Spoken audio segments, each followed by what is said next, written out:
Welcome to Talk FC, and welcome back here to the channel, guys. It is, of course, the day of El Clasico. What I thought I would do here for you today, there's a lot of intrigue, of course, in our lineup. What exactly is going to happen tonight in El Clasico? And for that reason, I thought I'd bring you some pre-match talk. What's going on this morning in the Spanish media? What are they expecting, not only from Barcelona, but also from the side of Real Madrid? There's big decisions, as we discussed yesterday, in both camps for both managers to really sort out and put their cards on the table. We are going to be discussing all of that talk coming right up. So first of all, if we look at the Spanish newspapers, of course, in Barcelona this morning, Sport and MD in full voice ahead of El Clasico. Sport have gone with the headline, "May God bless El Clasico," with a picture, of course, of Lionel Messi. Mundo Deportivo have gone with Messi key. They're both very excited, of course, with Messi being included in the official squad list. But when it comes to the Madrid media, they right now are very, very confused. They've certainly been left guessing over the inclusion of Lionel Messi, with AS this morning going with the headline of Messi mystery. Real Madrid right now are not quite sure what's going to happen. They don't know if Messi is going to start. They don't know whether he's going to be on the bench. And I think that in itself is absolutely perfect for us. Whether Messi plays, whether Messi doesn't, the most important thing is there's a bit of confusion there. Real Madrid aren't exactly sure what's going to happen. They've got to plan accordingly. And to be honest, Solari in the build-up to this one is having to do two things. He's having to plan for Messi, but he's also having to plan without. So a lot of work will have gone into this from Real Madrid's side, and right now, they don't know what's going to happen. Because the latest on Lionel Messi right now is very simple. The decision was not made yesterday. Nothing at all yesterday was final. All that we knew was Messi was included in the squad, and other than that, there was nothing at all concrete. Right now, it's still going down to the wire. As of right now, Messi is being assessed minute by minute, hour by hour, and they're leaving it until the very, very last minute here to decide whether he plays in El Clasico tonight. And I think looking at that, there's definitely concern. There's concern over Messi simply because if he was fine, if he was 100%, we would be hearing now that Messi is going to be okay to play. They're going to leave it though until the last minute, and it's going to be Messi himself who's going to decide whether he's fit to play. If he feels okay, if he feels 100% or very close to it, the chances are he's going to want to be out there tonight and he could start this game. And just to be clear as well on Ousmane Dembele, a player of course who's not going to be involved in any capacity in El Clasico tonight, but just to be clear, there's no relapse or anything like that with his injury. He's completely over that. He's completely over the fever that kept him out for a few days as well. All that happened was this game came probably 1, maybe even 2 days, just a bit too soon for Dembele, and for that reason, he hasn't been risked in this game because of that match fitness. However, he's going to be fine for Sunday. The Spanish media right now believe that he's going to be absolutely fine to go to Athletic Bilbao on Sunday, a big, big league game for us, and they even say he could be in line to start that game. At the Camp Nou tonight, of course, there should be a fantastic atmosphere, and Barcelona players will be wearing special shirts tonight with their names displayed in order to celebrate the Chinese New Year. A number of clubs have done this right across the past few days or so, and Barcelona will be wearing these special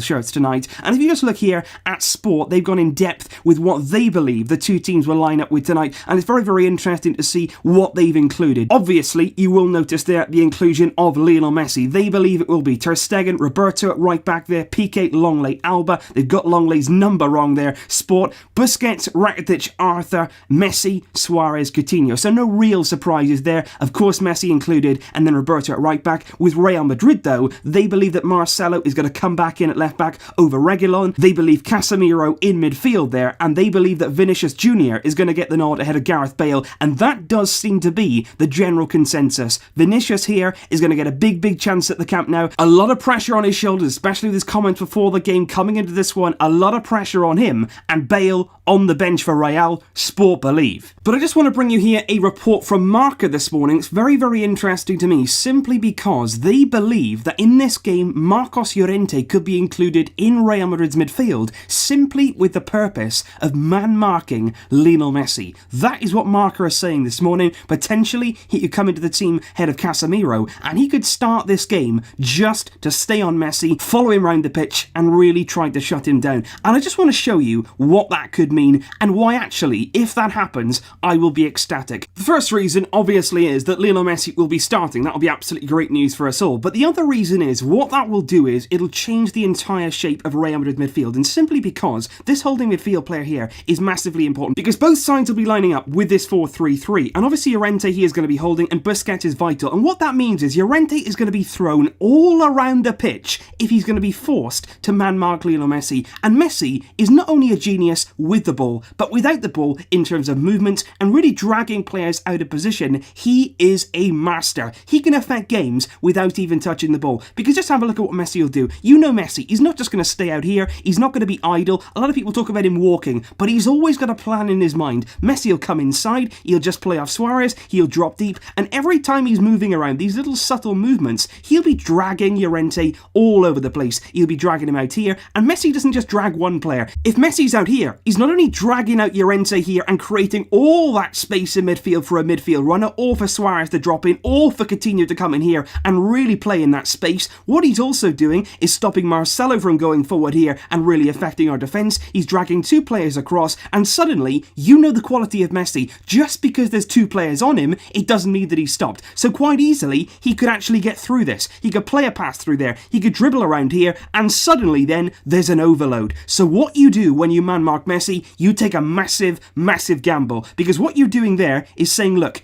Barca have the advantage. Just like when you include Lucas Vázquez, you're basically saying, we're trying to stop you. We're not trying to hurt you, we're trying to stop you. And if we evade that, if we have a player like Messi who can get around that, we can definitely hurt Real Madrid tonight. There's no doubt about that. And if it does happen, if Llorente plays with the only purpose in his game to man-mark Messi, I will be ecstatic. Because I believe Messi, as he is as a player, and the rest of his teammates as well, we know how to breach that kind of approach. And I just want to also bring you some news not firmly related here to El Clasico, but I think it's very, very important news nonetheless. It's on Samuel Umtiti, and I think whenever right now there's news on Umtiti, we're all sort of sitting there like, what's going to happen? Is it good news? And unfortunately, it's not. Cat Radio came out last night, a very reliable source in Barcelona, and they basically said, right now, Umtiti's recovery is not going well. We saw him out on the training field just last week, and I thought maybe things were looking up, but unfortunately, they say it's absolutely impossible for Samuel Umtiti right now to play the first leg against Lyon. It doesn't look as though he's going to return this month whatsoever. His knee is not quite recovering. The club's doctors have told him that he should have the operation. He should go for the knee surgery, and he should do it sooner rather than later, because Cat Radio say at some point anyway, even if he recovers, he may still need that surgery somewhere along the line. And I think right now,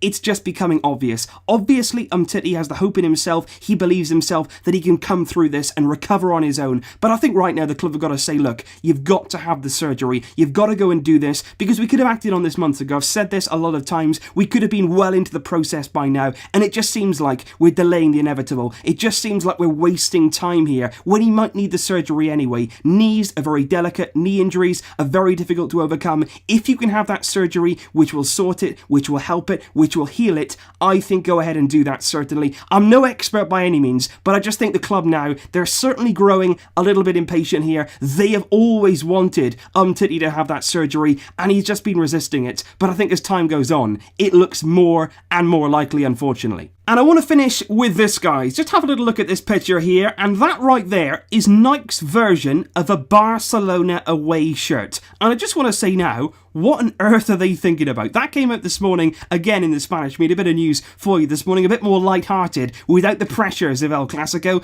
Just have a look at that shirt. And Barcelona, let me tell you now, Barcelona said no. Straight away, they sent that back to Nike. They said, no chance. We are not having that as a Barcelona shirt. We don't want a white shirt, and we don't want anything looking like that. But it just begs the question here. You see a lot of designers on social media who create these fantastic concept kits. You know, people who are not professionals in this sort of degree, but they're creating brilliant things. Then you've got Nike, who seem to be stuck around these basic concepts. They never seem to create anything sort of fresh, new. What are they thinking there with that design? And who exactly is coming up with that? That's what I want to know. And I think there, Barcelona have got to be asking some serious questions there of Nike. But obviously, in the grand scheme of things, our focus today is El Clasico, and that is everything that is going down right now, guys. Messi in line to start, if he's ready. As of right now, everybody is left in confusion. Nobody knows for sure, and that just adds to all the El Clasico excitement. So as always, guys, please let me know your thoughts in the comments down below. I will see you later on, of course, for the big match review. Hopefully it's a good one, but until then,